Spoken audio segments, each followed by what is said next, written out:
أشهد أن لا إله إلا الله وحده لا شريك له وأشهد أن محمدا عبده ورسوله أما بعد فأعوذ بالله من الشيطان الرجيم بسم الله الرحمن الرحيم الحمد لله رب العالمين الرحمن الرحيم مالك يوم الدين إياك نعبد وإياك نستعين اهدنا الصراط المستقيم صراط الذين أنعمت عليهم غير المغضوب عليهم ولا الضالين মহানবীর পবিত্র জীবনের প্রেক্ষাপটে বিভিন্ন যুদ্ধ বা যুদ্ধাভিযান সম্পর্কে আলোচনা অব্যাহত আছে। আজকে হুনাইনের যুদ্ধের কথা বলবো। এই যুদ্ধ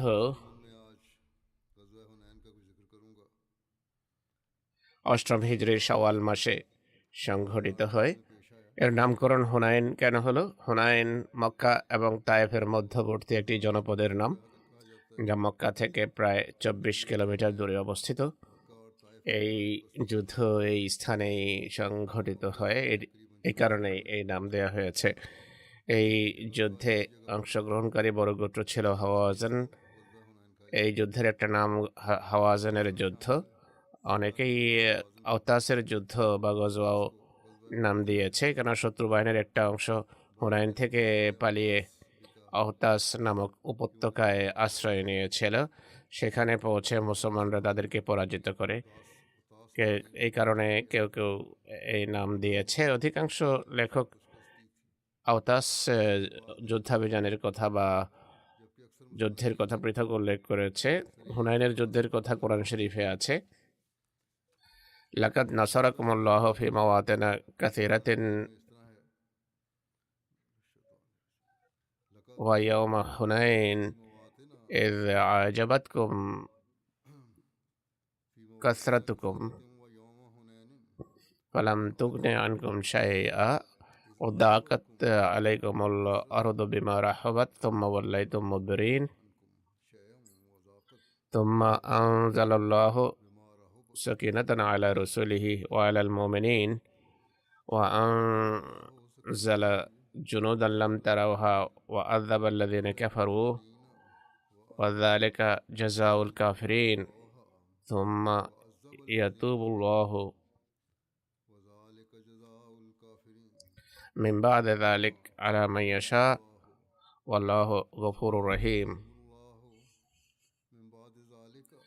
নিশ্চয় আল্লাহ অনেক ক্ষেত্রে তোমাদের সাহায্য করেছেন, বিশেষ করে হুনাইনের দিন, যখন তোমাদের সংখ্যাগরিষ্ঠ তোমাদেরকে অহংকারে লিপ্ত করেছিল। অতএব তোমাদের কোনো কাজে আসেনি, আর পৃথিবী সে প্রশস্ততা সত্ত্বেও তোমাদের জন্য সংকীর্ণ হয়ে যায়। এরপর তোমরা পৃষ্ঠ প্রদর্শন করে পালিয়ে গেছো। তখন আল্লাহ তাআলা তার রাসূল এবং মুমিনদের উপর প্রশান্তি নাযিল করেন, এমন বাহিনী প্রেরণ করেন যাদের দেখা তোমাদের জন্য সম্ভব ছিল না। তিনি তাদের শাস্তি দিয়েছেন যারা কুফরি করেছে, আর কাফেরদের প্রতিদান এমনই হয়ে থাকে। এরপরও আল্লাহ তাআলা যার প্রতি চান তওবা গ্রহণ করে কৃপা করেন। আল্লাহ তাআলা অত্যন্ত ক্ষমাশীল এবং বারবার কৃপাকারী।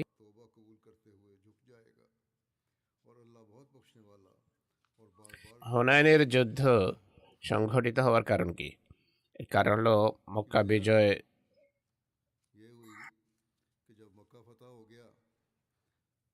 মক্কা বিজয়ের পর আরবের বড় বড় গোত্র হয়তো মুসলমান হয়ে গিয়েছিল বা মহানবীর আনুগত্য বা বশ্যতা স্বীকার করে নিয়েছিল, কিন্তু মক্কার পাশেই বসবাসকারী বনু হাওয়াজান ও বনু সাকিফ, যারা খুবই বিদ্রোহী এবং যুদ্ধবাজ গোত্র ছিল, তারা শুধু আনুগত্য করতে অস্বীকার করেনি, বরং তাদের নেতৃস্থানীয় লোকেরা সমবেত হয়ে বলা আরম্ভ করে যে মোহাম্মদ মক্কাসহ আরবের কিছু গোত্রকে তার অধীনস্থ করে নিয়েছে, এখন অবশ্যই আমাদের দিকে অগ্রযাত্রা করবে মোহাম্মদ। তাই ভালো হবে যে তার আমাদের দিকে অগ্রসর হওয়ার পূর্বেই আমরা তাদের উপর হামলা করি। তারা নিজেরাই এটি ধরে নিয়েছে।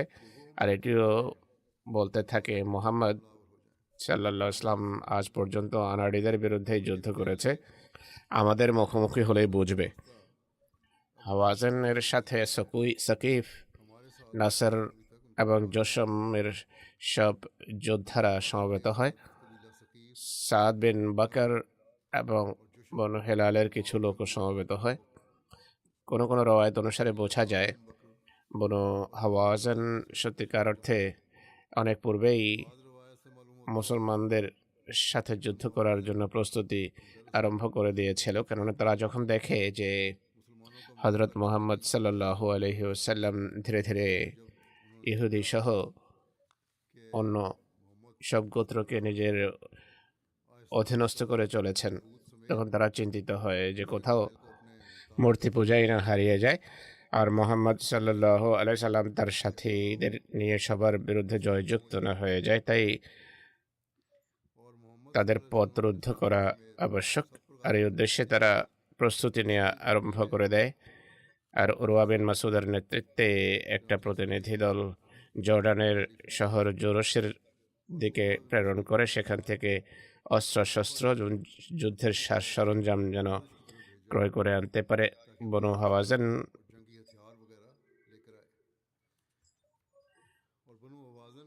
হাওয়াজনের প্রস্তুতির সংবাদ এভাবে আসে। মহানবী যখন মক্কা বিজয়ের জন্য মদিনা থেকে মক্কার উদ্দেশ্যে যাত্রা করেন, তিনি অগ্র বাহিনী হিসাবে কিছু লোককে সেনাবাহিনীর অগ্রদূত হিসাবে পাঠিয়ে দেন। তারা হাওয়াজনের এক ব্যক্তিকে গ্রেফতার করে, যে ছিল এক গুপ্তচর, আর হাওয়াজনের পক্ষ থেকে মুসলমানদের নজরদারি করার জন্য সে বেরিয়েছিল। হুজুর সাল্লাল্লাহু আলাইহি সাল্লাম তাকে জিজ্ঞেস করেন, তাকে ভালোভাবে জিজ্ঞাসাবাদ করার পর সে বলে বনু হাওয়াজান বিশাল সৈন্যবাহিনী সমবেত করেছে, বনু সাকিবকেও সাথে মিলিয়ে নিয়েছে আর ভারী অস্ত্রশস্ত্র সংগ্রহের জন্য জোরস অভিমুখে লোক পাঠিয়েছে। বনু হাওয়াজানের সেই প্রস্তুতি চলাকালেই মক্কা তেমন কোনো সংঘর্ষ ছাড়াই সহজেই জয়যুক্ত হয়। এ কারণে হাওয়াজান শক্তির অহমিকায় স্বয়ং মোহাম্মদ রাসূলুল্লাহ সাল্লাল্লাহু আলাইহি ওয়াসাল্লাম এবং তার সাথী সঙ্গীদের বিরুদ্ধে মোকাবেলার জন্য বের হওয়ার সিদ্ধান্ত নেয়। তারাই আত্মপ্রসাদ নিচ্ছিল যে আমরাই মুসলমানদেরকে পরাজিত করে তাদেরকে নিশ্চিহ্ন করতে পারি। সেসব গোত্র হাওয়াজান গোত্রের নেতা 30 বছর বয়স্ক মালিক বিন আউফকে নিজেদের সেনাপতি এবং নেতা নিযুক্ত করে, আর 20,000 সৈন্যবাহিনী প্রস্তুতি নিয়ে হুনাইন অভিমুখে অগ্রসর হতে থাকে। বনু হাওয়াজানের নেতা মালিক বিন আউফ এই যুদ্ধের প্রস্তুতির জন্য এমন একটা পদক্ষেপ নিয়েছে যা আরবের ইতিহাসে বিরল কেউ নিয়ে থাকবে, আর তা হলো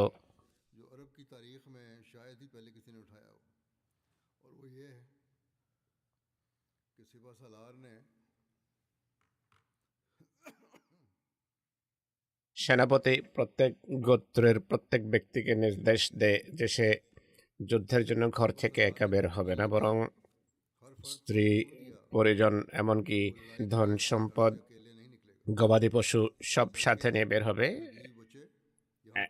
এমনটি সে মানসিক করেছে যে এর ফলে সেনাবাহিনীর প্রতিটি সদস্য বীরত্বের সাথে প্রাণান্তকর যুদ্ধ করবে। তার মাথায় এটি থাকবে যে তার পলায়নের কোনো রাস্তা নেই, কেননা তার স্ত্রী, সন্তান, পরিবার পরিজন, ধন সম্পদ, গবাদি পশু তার সাথেই আছে। এই যুদ্ধে এক বয়োবৃদ্ধ সর্দার দোরাইদ বিন সেমা যুদ্ধ করতে বাধা দিয়েছেন বলে উল্লেখ দেখা যায়। হাওয়াজানের সাথেই ছিল। লেখা আছে বনু জৌশমের ব্যক্তি দুরাইদ বিন সেমা ছিল, যার বয়স ছিল শতাধিক বছর। সে বয়োবৃদ্ধ ব্যক্তি दुरैद बिन सिमा था जिसकी उम्र 100 साल से ज्यादा। দৃষ্টিশক্তি वो बूढ़ा शख्स হারিয়ে গিয়েছিল, যুদ্ধ করার শক্তিও ছিল না, কিন্তু ছিল অভিজ্ঞ। की बसारत আর রণদক্ষতা বা রণকৌশল সম্পর্কে অভিজ্ঞ। तजर्बाकार था। বীরত্বের কারণে কোনো যুগে তার খ্যাতি ছিল। তারা बहादुरी और তাকেও সাথে নিয়ে যায় যেন তার অভিজ্ঞতা এবং দক্ষতাকে তারা কাজে লাগাতে পারে। उन्होंने इसको भी साथ ले लिया ताकि उसके तजर्बे और महारत से फायदा उठा सके। মালিক বিন অফ লোকদের সাথে এক হয়ে মহানবীর বিরুদ্ধে বের হওয়ার বিষয়ে সমবেত হয়। মানুষ তাদের ধন সম্পদ, তাদের মহিলা ও সন্তান সন্ততি নিয়ে বের হয় আর আওতাস উপত্যকায় পৌঁছে যায়, তাঁবুতে আশ্রয় নেয়। बेटों को लेकर निकले यहाँ तक कि वो বয়োবৃদ্ধ দুরাইদ বিন সেমা और खामा নিচে নেমে মাটি স্পর্শ করে জিজ্ঞেস করে, তোমরা কোন উপত্যকায়? তারা বলে আওতাস উপত্যকায় আছে। সে বলে ঘোড়ার ছোটার জন্য ভালো জায়গা, এটি কাঠিন্যের দিক থেকে ভালো, এটি এত নরম নয় যে তাতে ঘোড়ার খুর ধেসে যাবে। কিন্তু শিশুদের ও গায়ে গাধার আওয়াজ কোত্থেকে আসছে? মানুষ উত্তর দেয় যে মালিক বিন অফের নির্দেশে সব শিশু, নারী এবং গবাদি পশুকে সাথে আনা হয়েছে। তখন দুরাইদ মালিককে বলে, তুমি জাতির নেতা, আজকের দিনটি জাতির বাকি দিনগুলোকে প্রভাবিত করবে। এসব শিশু, উট, ছাগল, গাধা, গবাদি পশুর সাথে কেন এনেছ? সে উত্তর দেয়, আমি প্রত্যেক যোদ্ধার পেছনে তার পরিবার পরিজনকে দাঁড় করাতে চাই যেন সে বীরত্বের সাথে শত্রুর বিরুদ্ধে যুদ্ধ করে। দোরাইদ বলে যে এটি খুবই ভ্রান্ত একটি সিদ্ধান্ত। খোদার কসম, তুমি শুধু ভেড়া চড়াতে জানো, তুমি যুদ্ধ জানো না, যুদ্ধ সম্পর্কে তোমার কোনো অভিজ্ঞতাই নেই। সে বলে, পরাজিত জামাত কি কোনো কিছু ফিরে পেতে পারে? শোনো, যুদ্ধে তোমার লাভজনক দিক শুধু এটিই হবে सुनो যে এক ব্যক্তির বর্ষা এবং তরবারি তার কাজে আসে। যদি তুমি পরাজিত হও, आदमी का नेजा স্ত্রী, সন্তান, ধন সম্পদ সবই তোমার যাবে। হে মালিক, তুমি হাওয়াজেন গোত্রের যোদ্ধা এবং অশ্বারোহীদের সামনে কেন পাঠাওনি? ধন সম্পদ, শিশু এবং নারীদেরকে জাতির দুর্গে পাঠিয়ে দাও।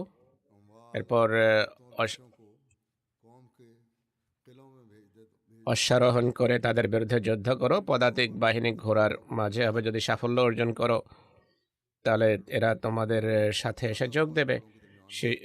শিশু, সন্তানরা এবং গবাদি পশু তোমাদের সাথে যোগ দেবে। ব্যর্থ হলে তাদের কাছে চলে যেও। এভাবে পরিবার পরিজন এবং काम रहे तो तुम उनके पास चले जाना। এভাবে তোমার পরিবার পরিজন এবং সব গবাদি পশু রক্ষা পাবে।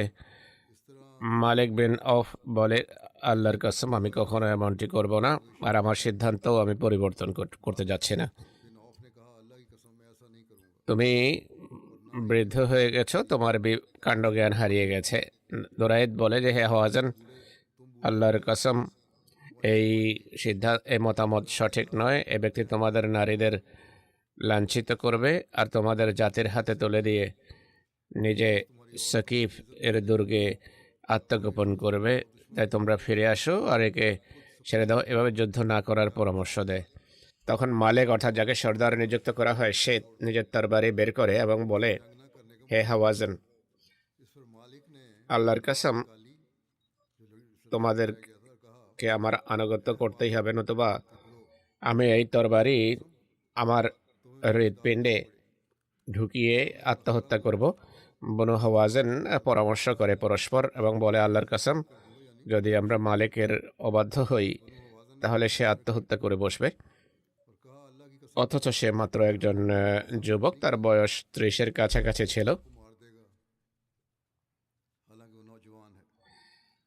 এর ফলে দোরাইদের সাথে আমরা রয়ে যাবার, সে হলো এক বৃদ্ধ মানুষ, একে নিয়ে তো যুদ্ধ করা যাবে না। दुरैद के साथ আর মালিকের সাথে সহমত হও, আর সবাই তাই করে। মালিক कि जंग नहीं की जा सकती, तो मालिक के साथ इत्तेफाक कर लो। দোরাইদকে জিজ্ঞেস করে, এছাড়া অন্য কোনো পরামর্শ আছে কি? দোরাইদ বলে, হ্যাঁ, ওত পেতে থাকার স্থানে তোমার লোকদের লুকিয়ে রাখো যেন তারা তোমার সাহায্য করতে পারে। যদি শত্রু হামলা করে তারা পেছন থেকে এসে শত্রুর উপর হামলা করবে, তুমি তোমার সাথীদের নিয়ে পুনরায় হামলা করতে সক্ষম হবে। যদি তোমরা হামলা করো তাহলে তাদের একজনও আর পিছু হটবে না। তখন মালিক তার সাথীদেরকে উপত্যকায় আত্মগোপনের নির্দেশ দেয়। প্রথম হামলায় যেন এত আকস্মিক হয় যে ইসলামী বাহিনী যেন এর ফলে পরাজিত হয়। মহানবী সাল্লাল্লাহু আলাইহি ওয়াসাল্লাম বনু হাওয়াজানের প্রস্তুতির সংবাদ পেয়েছেন। এর বিস্তারিত বিবরণ হলো, হুজুর সাল্লাল্লাহু আলাইহি সাল্লাম, এই কথা পূর্বেও কিছুটা বলা হয়েছে, মক্কায় এই সংবাদ পৌঁছলে হুজুর সাল্লাল্লাহু আলাইহি সাল্লাম হাওয়াজিন গোত্রের সেনাবাহিনীর খবরাখবর নেয়ার জন্য হযরত আব্দুল্লাহ বিন আবু হযরত আসলামীকে প্রেরণ করেন। প্রথমে গুপ্তচরও কিছু সংবাদ দিয়েছিল, কিন্তু এদের প্রস্তুতি যখন হয়ে যায়, মহানবী তার এক সৈন্যকে পাঠান সংবাদ সংগ্রহের জন্য। তিনি ছিলেন আব্দুল্লাহ বিন হযরত আসলামী। তিনি হাওয়াজানের লোকদের মাঝে ঢুকে যান, তাদের মাঝে ঘুরে ফিরে সকল প্রকার তথ্য সংগ্রহ করেন। দু একদিন তাদের মাঝে অবস্থান করেন, আর মালিককে তিনি কথা বলতে শুনেছেন। সে সাথীদের মনোবল দৃঢ় করার জন্য বলছিল, মুহাম্মদ সাল্লাল্লাহু আলাইহি সাল্লাম ইতিপূর্বে এমন কোনো জাতির সাথে যুদ্ধ করেনি যারা রণকৌশল সম্পর্কে অভিজ্ঞ হবে। তিনি এমন জাতির যুবকদের বিরুদ্ধে যুদ্ধ করেছেন যারা যুদ্ধ করতেই জানে না। এই কারণে মুহাম্মদ জয়যুক্ত হয়েছেন তাদের বিরুদ্ধে। প্রভাতে তোমরা তোমাদের গবাদি পশু এবং নারীদের তোমাদের পেছনে সারিবদ্ধ করো, এরপর আকস্মিক হামলা করে বসো, আর তোমরা তোমাদের তরবারির খাপ ভেঙে ফেলো, আর খাপবিহীন 20,000 তরবারি নিয়ে যুদ্ধ করো। এক বীর পুরুষের হামলার ন্যায় হামলা করো, আর জেনে নাও যে বিজয় সেই লাভ করবে যে প্রথমে হামলা করবে। এরপর আব্দুল্লাহ বিন আবু হযরত মহানবীর কাছে আসেন এবং তাকে পুরো সংবাদ অবগত করেন। মহানবী সাল্লাল্লাহু আলাইহি ওয়াসাল্লাম বাধ্য হয়ে মোকাবেলার জন্য প্রস্তুতি গ্রহণ করেন। হুজুর সাল্লাল্লাহু আলাইহি সাল্লাম বনু হাওয়াজিনের সাথে যুদ্ধ করার জন্য মক্কা থেকে যাত্রার পূর্বে পুরো অবস্থা জরিপ করেন, খতিয়ে দেখেন। ইসলামী বাহিনীর কাছে রণসরঞ্জাম খুবই কম ছিল। এই ঘাটতি পূরণের জন্য তিনি মক্কার প্রসিদ্ধ সম্পদশালী ব্যক্তি সফওয়ান বিন উমাইয়া, যে তখনও মুশরিক ছিল, তার কাছ থেকে কিছু অস্ত্র ধার নিতে চান। তিনি বলেন, আপনি কি ধার নিতে চান নাকি আত্মসাৎ করতে চান? মহানবী সাল্লাল্লাহু আলাইহি ওয়াসাল্লাম বলেন যে আমরা ধার চাচ্ছি আপনার কাছে, আর ফেরত যে দেব এর জন্য জামানত রাখছি। এতে সে দিতে সম্মত হয়, আর 100 বর্ম সে দেয়। একই সাথে শিরস্ত্রাণ এবং ঢাল ইত্যাদিও ছিল। কোনো কোনো রওয়ায়াত অনুসারে এই অস্ত্রশস্ত্র স্থানান্তরের জন্য সে উটও দিয়েছিল সাথে। যুদ্ধের পর সফওয়ানের বর্মসমূহ ফেরত দেওয়ার জন্য একত্রিত করা হয়।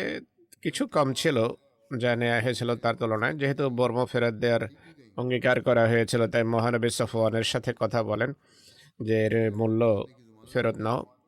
কিন্তু এখন সেই সফওয়ান পূর্বের সফওয়ান ছিল না যে বর্ম ধার দেওয়ার সময় ছিল। সফওয়ান হুনাইনে উপস্থিত ছিল, তখনও মুশরিকই ছিল। হুনাইনের ঘটনার বা যুদ্ধের পর সে ইসলাম গ্রহণ করে, যুদ্ধে অংশ নিয়েছিল মুশরিক হিসেবে। হুনাইনের যুদ্ধের পর সে ইসলাম গ্রহণ করে। মহানবী সাল্লাল্লাহু আলাইহি ওয়াসাল্লাম যখন বর্মের মূল্য ফেরত দেওয়ার কথা বলেন সফওয়ান তখন বলে, লা ইয়া রাসূলুল্লাহ লিআন্না ফি কলবিল ইয়াওমা মা লাম ইয়াকুন ইয়াওমাইজ। না, হে আল্লাহ রাসূল সাল্লাল্লাহু আলাইহি ওয়াসাল্লাম, আমার হৃদয়ের অবস্থা যা আজকে বিরাজমান তা সেদিন ছিল না, নিতে অস্বীকার করে। এভাবে মহানবী তার চাচাতো ভাই নওফল বিন হারেসের কাছ থেকেও 3000 বর্ষা ধার নিয়েছেন, আর বলেছেন, আমি তোমার এই বর্ষাগুলো শত্রুর পিঠে ঢুকতে দেখছি। তার এই উক্তিতে এই সংবাদ ছিল যে শত্রু পরাজিত হয়ে পালাবে এবং তাদের ব্যাপক প্রাণহানি ঘটবে। একইভাবে ইবনে আবি রবিয়ার কাছ থেকে কিছু অস্ত্র ধার নিয়েছেন। মহানবীর পবিত্র চরিত্রের উদাহরণ দেখার যোগ্য। তিনি মক্কা জয় করেছেন এখন মক্কাবাসীর একটা বিজিত জাতি ছিল। যুদ্ধের রীতি অনুসারে বিজয়ী ব্যক্তি পরাজিতদের সম্পদের মালিক হয়ে থাকে, কিন্তু যুদ্ধের জন্য যখন অস্ত্রের প্রয়োজন হয় প্রতিটি অস্ত্র ধার নিয়েছেন, আর এই প্রতিশ্রুতির সাথে নিয়েছেন যে যতটা অস্ত্র ধার নিচ্ছি ততটাই ফেরত দেব। একইভাবে আবু জেহেলের সৎ ভাই আবদুল্লাহ বিন আবি রবিয়ার নিকট থেকে তিনি 30 বা 40,000 দিরহাম ধার নিয়েছেন। রওয়ায়াত অনুসারে এই ব্যক্তি মক্কা বিজয়ের দিন ইসলাম গ্রহণ করেছিল। অন্য রওয়ায়াত অনুসারে কুরাইশের 3 ব্যক্তির কাছ থেকে তিনি ঋণ নিয়েছেন। সাফওয়ান বিন উমাইয়ার নিকট থেকে 50,000 দিরহাম, আবদুল্লাহ বিন আবি রবিয়ার কাছ থেকে 40,000, আর হওয়ায়েতে বিন আব্দুল উজ্জার কাছ থেকে 40,000 দিরহাম নিয়েছেন। মোট 1,30,000 দিরহাম মহানবী ধার নিয়েছিলেন। কোনো কোনো রওয়ায়াত অনুসারে নগদ এবং ঋণ মক্কা বিজয়ের সময় অভাবী সাহাবীদের সাহায্যের জন্য নিয়েছিলেন, যা তিনি তাদের মাঝে বন্টন করেছিলেন। প্রত্যেক ব্যক্তিকে প্রায় 50 দিরহাম দেয়া হয়েছিল। এক রওয়ায়াত অনুসারে বনু জাজিমার নিহত ব্যক্তিদের রক্তপণ ইত্যাদি আদায়ের জন্য এই অঙ্ক ঋণ করা হয়েছিল। হয়তো তিনি সাল্লাল্লাহু আলাইহি ওয়াসাল্লাম বিভিন্ন অভাব মোচনের জন্য এই ঋণ করেছিলেন। আর্থিক সাহায্য বা রক্তপণ পরিশোধও এর অন্তর্ভুক্ত হতে পারে, আল্লাহ ভালো জানে। এর বাকি বিবরণ ইনশাল্লাহ আগামীতে তুলে ধরা হবে, আগামীতে দেয়া হবে। নামাজের পর 2 ব্যক্তির গায়েবানা জানাজাও পড়াবো আমি। একজন হলেন জনাব খাজা মুখতার আহমদ বাট সাহেব, যিনি সিয়ালকোটের খাজা আব্দুর রহমান সাহেবের সুযোগ্য পুত্র ছিলেন। সম্প্রতি 92 বছর বয়সে তিনি ইন্তেকাল করেছেন। ইন্না লিল্লাহি ওয়া ইন্না ইলাইহি রাজিউন। সিয়ালকোটে তিনি জন্মগ্রহণ করেন। তিনি আইনশাস্ত্র পড়েছেন, এরপর এয়ারফোর্সে চলে যান, বিমান বাহিনীতে যোগ দেন। সালপুর তিনি প্রশিক্ষণ গ্রহণ করেন বিমান বাহিনীতে। 1974 পর্যন্ত পাকিস্তান বিমান বাহিনীতে আইন কর্মকর্তা হিসেবে উল্লেখযোগ্য খেদমত করেছেন। একই বছর অন্যান্য আহমদী কর্মকর্তাদের সাথে তাকে চাকরি থেকে বহিষ্কার করা হয়। 1974 সনে জামাতে আহমদিয়ার বিরুদ্ধে নৈরাজ্যের সংকটপূর্ণ যুগে খলিফা সালেস রহমাউল্লাহর নির্দেশনায় জামাতের আইন কমিশনের অংশ হিসেবে সেবা প্রদান করেন। আর পাঞ্জাবের মুখ্যমন্ত্রী হানিফ রামের সাথেও তিনি সাক্ষাৎ করেন। হযরত মির্জা বশির আহমদ সাহেব রাদিয়াল্লাহু তাআলা আনহু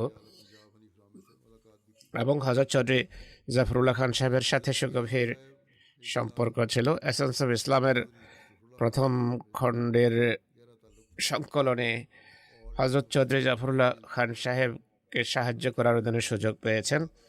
কেন্দ্রীয় পর্যায়ে ফজলে আহমদ উমর ফাউন্ডেশনের ডাইরেক্টর হিসাবে এবং দীর্ঘকাল রাবওয়ার দারুল কাজায় কাজী হিসাবেও দায়িত্ব পালন করেছেন। বিচার বিভাগে কাজাতে তার সাথে আমিও কিছুকাল তার সাথে কাজ করেছি। খুবই সুচিন্তিত মতামত রাখতেন আর বিনয়ী একজন মানুষ ছিলেন। খেলাফতের সাথে তার সম্পর্ক সবসময় ছিল। পরে আমার সাথেও তার গভীর সম্পর্ক বিদ্যমান ছিল। 2002 সনে কানাডা স্থানান্তরিত হন। সেখানে আঞ্চলিক আমির হিসেবে জামাতের দায়িত্ব পালন করেছেন। নিয়মিত নামাজ এবং কোরআনের তেলাওয়াত করতেন। আর্থিক কোরবানিতে উৎসাহ উদ্দীপনার সাথে অংশগ্রহণকারী একজন নিবেদিত প্রাণ আহমদী ছিলেন। তার জীবন খেলাফতের প্রতি বিশ্বস্ততা, বিনয় এবং আন্তরিকতার সুমহান দৃষ্টান্ত ছিল। তিনি তার বর্তমানে 1 কন্যা এবং 2 পুত্র রেখে গেছেন। অনেক পৌত্র পৌত্রী দহিত্রী রেখে গেছেন। তার স্ত্রী আমাতুল কাইয়ুম সাহেবা, গোলাম আহমদ আখতার মরহুমের কন্যা। গোলাম আহমদ আখতার সাহেব রেলওয়েতে ডাইরেক্টর ছিলেন, বড় পদে অধিষ্ঠিত ছিলেন। খলিফা সানি রাদিয়াল্লাহু তাআলা আনহুর যুগে অবসর গ্রহণের পর কিছুকাল নাজরে আলা হিসেবে দায়িত্ব পালন করেছেন। হযরত খলিফা সানির সাথে স্টেজে বক্তৃতার সময় নিরাপত্তার দায়িত্ব পালন করতেন। যাই হোক, একটি খেদমতকারী পরিবার যুক্তরাজ্যের কাজা বোর্ডের চেয়ারম্যান ডক্টর জাহেদ খান সাহেবের শ্বশুর ছিলেন তিনি। খাজা সাহেবের কন্যা আয়েশা খান সাহেবা লিখছেন, আমি সবসময় তাকে খেলাফতের অনুগত পেয়েছি। 3 ভাই বোনকে তিনি এইভাবেই তরবিয়ত দিয়েছেন। তিনি আমাদের বলতেন, জামাত এবং খেলাফতের আনুগত্য ছাড়া আমাদের জীবনের আর কোনো উদ্দেশ্য হওয়া উচিত নয়। 1974-এ বিমান বাহিনীর চাকরি চলে যাওয়া আর ওকালতের প্রাইভেট প্র্যাকটিসে এতটা সাফল্য লাভ না হওয়া সত্ত্বেও কখনো ধৈর্য এবং খোদা নির্ভরতা পরিত্যাগ করেনি। কোনো মানুষের সামনে হাত প্রসারিত করেননি। নিজের অভাব মোচনের জন্য আল্লাহর দরবারেই সেজদা করেছেন। যখন থেকে বুঝতে শিখেছি তাকে ইবাদত গুজারি দেখেছি, সকল পুণ্য কর্মে অংশ নিতে দেখেছি। মাসের প্রারম্ভেই সবসময় চাঁদা দিয়ে দিতেন, পয়সা থাকলে অগ্রিম চাঁদা দিয়ে দিতেন তিনি সম্পর্ক বন্ধন রক্ষায় অনেক অগ্রগামী ছিলেন। আত্মীয়তার বন্ধনের কথা বলা হচ্ছে। খেলাফতের সাথে সম্পর্ক অসাধারণ ছিল, যেভাবে বললাম। জামাতের নিজাম এবং ব্যবস্থাপনার প্রতি খুবই অনুগত ছিলেন, বরং আর বাকি ভাইয়েরাও জামাত এবং খেলাফতের সাথে খুবই নিষ্ঠার সম্পর্ক রাখতেন। আর পিতাও, কেননা পিতাই তাদেরকে তরবিয়ত করেছেন। পুরো পরিবার আল্লাহ তাআলার কৃপায় খুবই বিশ্বস্ত এবং বিশ্বস্ততার সম্পর্ক রক্ষাকারী পরিবার। তার স্ত্রী, যেভাবে বললাম, আখতার সাহেবের কন্যা। এটি একটি খেদমতকারী পরিবার। যাই হোক, তার তরবিয়তের কল্যাণে তাদের সন্তানরাও জামাতের সাথে নিষ্ঠার সম্পর্ক রাখে এবং খেদমত করে। আল্লাহ তাআলা তাদেরকে, সন্তানদেরকে তার পূর্ণ ধরে রাখার তৌফিক দিন। মরহুমের প্রতি আল্লাহ তাআলা মাগফিরাত করুন। দ্বিতীয় জানাজা, দ্বিতীয় স্মৃতিচারণ নজির আহমদ সাহেবের স্ত্রীর শ্রী সৈয়দা বেগম সাহেবার স্মৃতিচারণ হবে। ভারতের অধিবাসিনী, 75 বয়সে ইহধাম ত্যাগ করেছেন। ইন্না লিল্লাহি ওয়া ইন্না ইলাইহি রাজিউন। আল্লাহ তাআলার অপার কৃপায় ওসিয়ত করেছিলেন। শোক সন্তপ্ত পরিবারের 3 কন্যা এবং 4 পুত্র তিনি রেখে গেছেন। তাহির আহমদ তারেক সাহেব নায়েব নাজের ইসলাহাত কাদিয়ানের তিনি শ্রদ্ধেয় মাতা ছিলেন। জামাতের প্রতিনিধি হিসেবে তাহের সাহেব এখানে এসেছিলেন। এবার তার অবর্তমানে মা ইন্তেকাল করেন, তাই জানাজায় অংশগ্রহণ করতে সক্ষম হননি। এটিও জামাতের খেদমতকারী পরিবার। তার ছোট পুত্র তাহের সাহেবের ভাই শব্বির আহমদ সাহেব ও জামাতের মুআল্লিম। একইভাবে তার কন্যা জামাতের মুবাল্লিগ জব্বার সাহেবের স্ত্রী। বাকি 2 পুত্র ও জামাতের খেদমত করছেন। জামাতের নিবেদিত প্রাণ কর্মী পরিবার। আল্লাহ তাআলা তার প্রতি মাগফিরাত করুন। তাহের আহমদ তারেক সাহেব লিখছেন,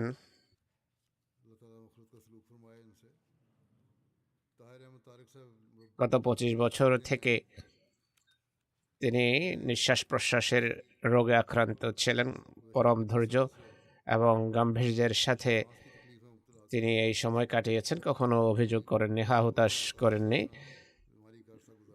জম্মু কাশ্মীরের 4 কোটরার অধিবাসিনী। তাদের বংশে আহমদিয়ত হযরত কাজী মোহাম্মদ আকবর ভাট্টি সাহেবের মাধ্যমে আসে, যিনি মসিহ ইসলামের সাহাবী ছিলেন। এরপর তাদের বংশে আহমদিয়তের বিস্তার ঘটে। খুবই ধার্মিক, নামাজ রোজায় অভ্যস্ত। পড়ালেখা অনেক বেশি ছিল না, কিন্তু শৈশবেই সন্ধ্যা হলে আমাদেরকে কোরআনের দোয়া, মসিহ ইসলামের নজম, হাদিস এবং নবীদের ঘটনাবলী শোনাতেন। প্রকৃতি ছিল খুবই রুচিশীল, প্রকৃতির অধিকারিণী ছিলেন, মিশুক, আর সব আত্মীয় স্বজনের সাথে স্নেহ এবং ভালোবাসার আচরণ প্রদর্শন করতেন। খেলাফত এবং জামাতের নিজামের প্রতি গভীর ভালোবাসা ছিল। সাগ্রহে আমাদেরকে ওয়াকফ করেছেন, আর ওয়াকফের সম্মান রক্ষার বিষয়ে সবসময় নসিহত করতেন। আমাদেরকে কোরআন শেখার জন্য প্রতিদিন প্রস্তুত করে পাঠাতেন। একইভাবে জাগতিক শিক্ষার প্রতি আমাদের সবার মনোযোগ নিবদ্ধ করেছেন আর সবাইকে উচ্চ শিক্ষায় শিক্ষিত করেছেন। আল্লাহ তাআলার তার প্রতি দয়া করুন এবং মাগফিরাত করুন তার রূহের। अल्लाह ताला इनसे मग़फ़िरत और रहम का सलूक फरमाए।